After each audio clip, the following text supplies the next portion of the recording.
Power Tracks is brought to you by the heartbeat of America, today's Chevy truck. See the lightning, it's on the road. And welcome to Power Tracks, a real treat tonight. It's a double whammy. We've got two shows in one. And Army Armstrong, we're going to kick it off with the modified 4x4s. Well, the first class is going to be coming out. It'll be the four-wheel drives that are all chasing Tony Osteen. The interesting part here, Richard, we're down to the final few events of the year for the Winter Points Championship. Everybody wants to win it. They're all close, but Osteen's going to try to hold on for that win. And you know, we're in North Carolina. When you think of tractors, you think of North Carolina, and we've got the modified tractors coming out. Well, two of the big guns that have been following the Red Man Tour with us, that'll be John Powell out of Apex, North Carolina, and of course Paul Norman with the All-Pro Auto Parts down the road from Charlotte, North Carolina. They would love to put a win under their belt, but a whole bunch of other fellows are here to see that they don't do it. The action is definitely going to be in this building tonight. We're near the end of the Winter Tour. And all the action is coming your way straight ahead on Power Track.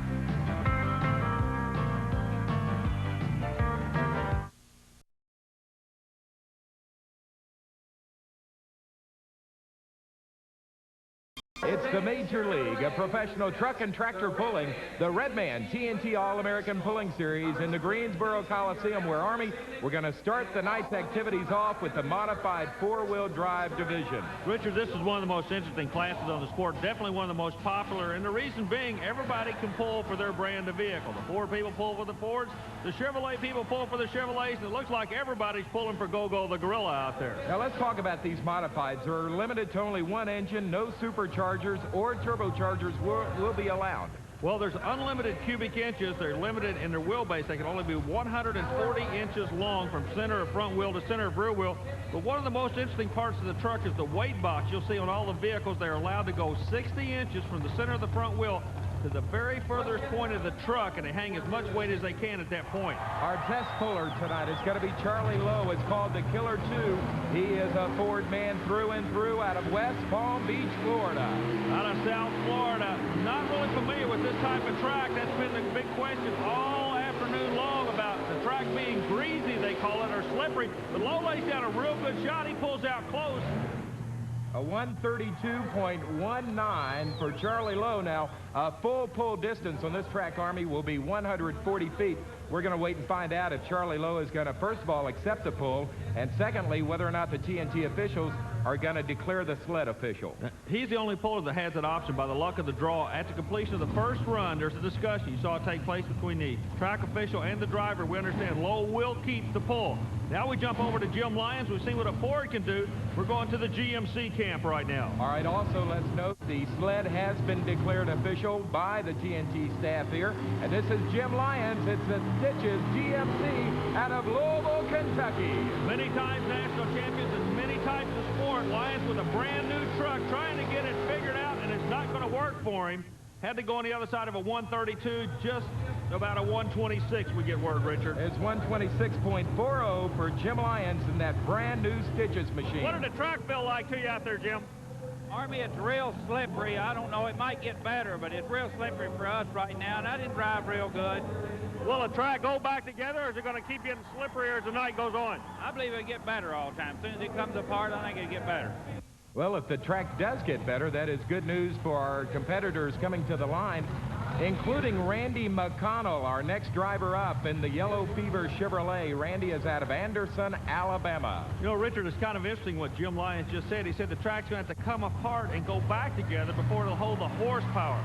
Now, speaking of horsepower, this all-aluminum big block Chevrolet goes by the name of the Yellow Fever. This youngster, too much horsepower. It's working against him. He's staying on top of the dirt. So, like we said earlier, this is definitely going to be a driver's track, a thinking man's track this evening. Not a good distance for Randy McConnell, 120.19. Remember, a full pull distance is 140 feet. And Army, I know these 4x4s tend to dig ruts or channels in the track when they run, and a good driver will try to find those hard ruts or channels and follow them rather than blazing a new trail. Can that happen on a slippery track? Well, not on a slippery track. If you'll notice what's happening right now, Russell DeForrest out of West Palm Beach, Florida comes out, and he spotted the sled all the way to the left side of the track. Remember, you can spot the sled in a 40-foot width. That's how wide the track is.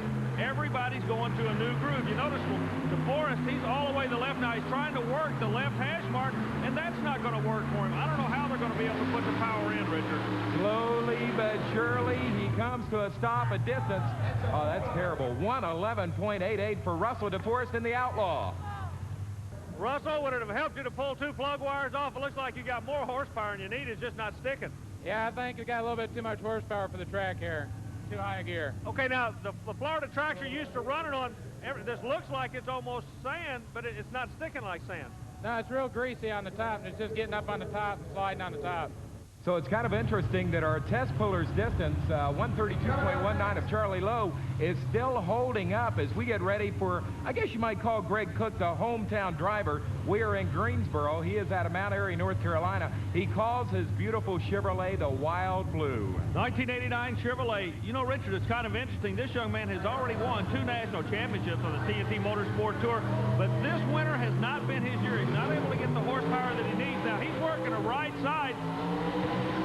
Whoa, really going upstairs with the RPM. He's up around 9,000 RPM, and the sled is just sticking to the top of the track. A distance of 120.64 for Greg Cook out of North Carolina, so he's not going to win it tonight in Greensboro. Greg, you didn't pull the sled as far as everybody else did. I don't know, man. There ain't much track out there. What's the problem? Are you not getting down and getting the bite into the track, or what? I mean, everybody really seems to have actually too much horsepower for the track. The track's too slick. It's way too wet. I guess it's all the snow and stuff, and it's just too much moisture, and it's real slick on top. Can't get into it. Well, we'll get our ice skates ready and come back to all the modified 4x4 action in just a moment. We've got 3 trucks to go. Back with more on ESPN.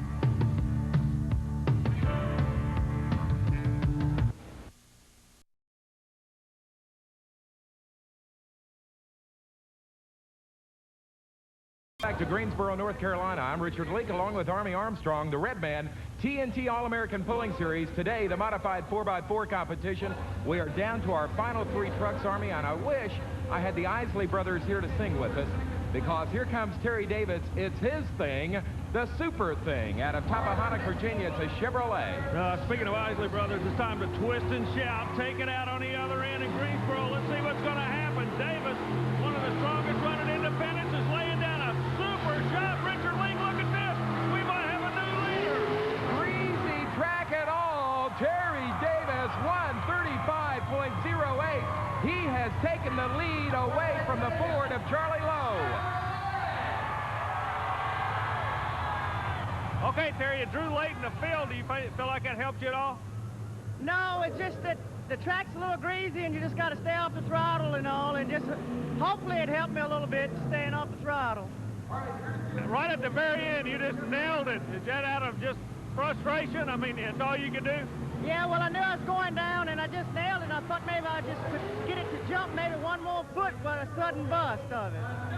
Well, that sudden bust of it took him into first place, 135.08 for Terry Davis. The heartbeat of America. Chevrolet knocks off Ford to take over the lead, Army.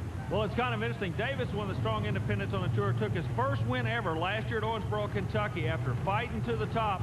And he's showing he's a contender, Richard. Well, we still got 2 trucks to go in this competition, but right now it's time to move on to the question of the week.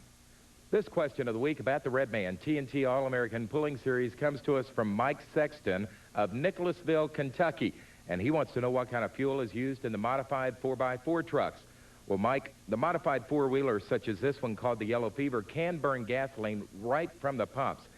However, remember, gasoline is a hot-burning fuel. Alcohol or methanol is a cool-burning fuel, and it's more stable. And that's important to have a cool-burning fuel when fine-tuning these high-performance engines. A cool-burning fuel is not as active as a hot-burning fuel, making it easier to tune the mixture of fuel with air for the performance of the engine. We appreciate the question, Mike, and if you have a question of the week about the Red Man TNT All-American Pulling Series, send it to us to TNT Motorsports, 5515 Poplar Park Boulevard, Louisville, Kentucky, 40228. And if we use your question on a future television show, we'll send you free a TNT Motorsports hat. Well, then there were 2. We have got 2 pullers left in this competition. Remember, a Chevrolet in first place, that being, of course, Terry Davis. But here comes one of the best in the business. Talking about Carl Staples. It's risky business, a Chevrolet out of Moyock, North Carolina. And, Army, this is running a Jim Lyons built engine, 604 cubic inches. Well, Jim Lyons out of Louisville, Kentucky, actually competes in this class. He's already made a run. He may be able to give Staples a little bit of information that's going to help him later on. Chevrolet in the lead. Chevrolet at the sled, but the final pull of the evening is going to go to the Ford camp of Tony Osteen. Right now, Staples is showing us that the track is not getting any better. You notice how the track is chunking when he runs down? It's just not, you can't stick the horsepower to this track, Richard Leek. As Paul Simon might sing, slip sliding away. That's the story of Carl Staples, a distance of only 128.64, and now we're down to our final puller, Army.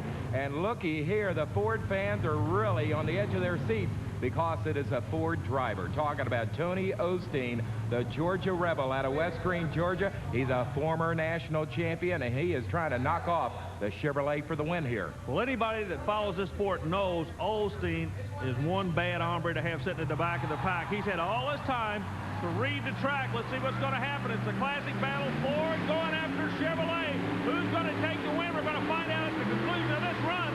Osteen looks good, but I don't believe good enough. Richard, I believe Chevrolet is going to take the win tonight. Tony Osteen comes ever so close, a distance of 134.13, but that's only good enough for second place. Tony, this looks like one of the toughest tracks you've had to pull on all winter long. Look real slippery out there. Yes, sir, it is. It's real tough. I don't know. We tried some stuff and worked pretty good. Maybe a couple of practice runs we could make a better one, but it sure is hard to get a hold of. Okay, now a lot of people don't realize in this sport that you actually do make changes to this truck similar to any racing organization. When you see certain situations, you adjust to them. Can you tell us some of the stuff you tried? Well, we lowered the air pressure because the track was so soft and slicky, trying to get more tread on the ground, and so that worked a little bit, but we had to run real slow tires because if it was soft, we threw up a lot of dirt. So we tried everything we thought of. You know, come up a little short this time, but we're going to be after them next time. Well, greasy track and all. Good show by these modified pullers this afternoon.